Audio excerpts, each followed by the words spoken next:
It had to take people to die, property to be destroyed, protests across the country for the president to know the truth of what the people of Kenya feel.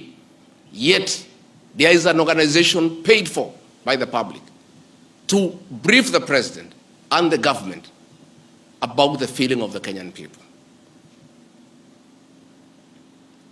Officers of the National Intelligence Service, officers of the National Police Service have told me in confidence they did not get advance intelligence briefs about the magnitude of the protest in Eldoret, in Kericho, in Nairobi, in Githurai, in Embu, in Nyeri.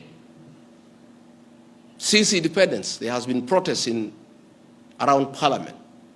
Never have protesters invaded and gotten inside Parliament.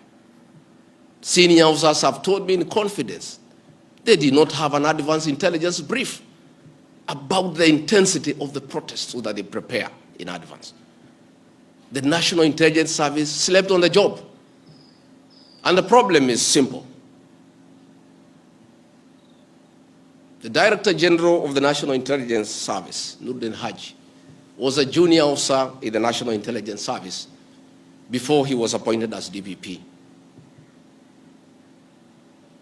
When he was appointed to the office of the Director General, because of inferiority complex, he chased away all the people who were senior to him when he was in the service, therefore crippling the capacity of that service and making it dysfunctional. 3 directors were chased away and reassigned to desk jobs in ministries across government.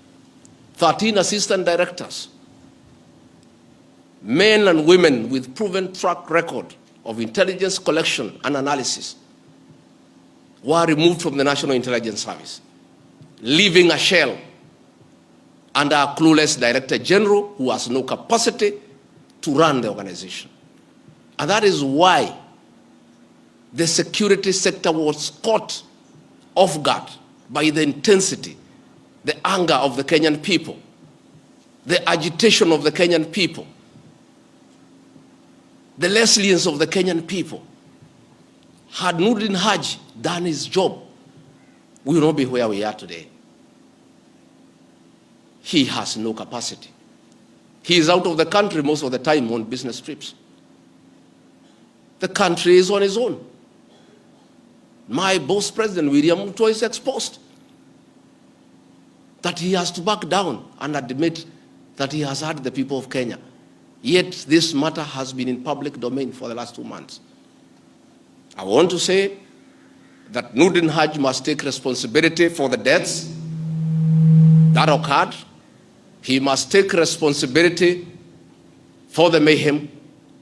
He must take responsibility for failing President William Ruto. He must take responsibility for failing the government of the Republic of Kenya. He must take responsibility for failing the Kenyan nation by not doing his job and advising correctly. And he must do the honorable thing, not just take responsibility, but resign from that office and allow the president to pick a competent Director General